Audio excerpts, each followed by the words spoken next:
And what will happen again kung hindi na naman sila magpakita?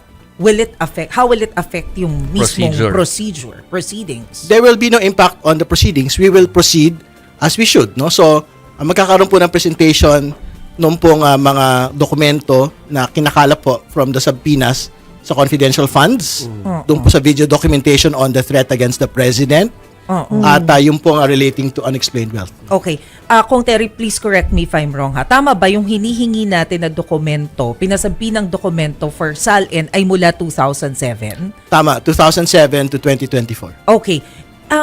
Allowed ba yun? Kasi ang concern ng ibang mga legal expert, I think it was Attorney Cayosa who mentioned na ang problema kasi kung sisimulan natin from 2007 yung pagpapasabina, ang hawak lang daw na kopya ng ombudsman ay 10 years yung siguradong meron. Tapos, ang isa pang punto ay dahil impeachment case ito sa vice-presidente, baka ang pwedeng mahingi ay yung kopya ng SALN nung vice-presidente na lamang siya. Hindi nung time na may hawak siyang local position. Wala naman ho tayong problema. Whichever is available from the ombudsman, we will respect. No? Kung sabihin naman nila na hindi nila hawak, di yun na ho yun. Ano? Pero kailangan ho natin maglinaw bakit ho kinukuha po yung mahabang panahon.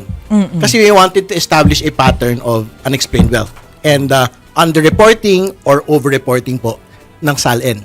Ng atin po nga pangalang Pangulo when she was Vice Mayor, and now as Vice President. Kasi doon naman ho natin makikita yung paglago po ng net worth ng atin po nga pangalawang Pangulo. So from 7 million in 2007 to 88 million in 2024. So ibig sabihin, doon natin makikita from the other financial documents na pagka merong hindi talagang malayo from 88 million, edi underreported yung salary.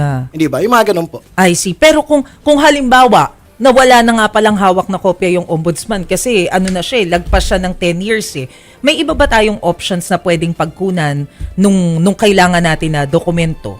Meron naman. I'm quite certain po yung 2016 to 2024, meron namang kopya po yung ombudsman And more importantly, yung po 2022 to 2024, I'm quite certain meron po yung ombudsman kasi sila mismo yung naglabas nun Yes, in the last few months.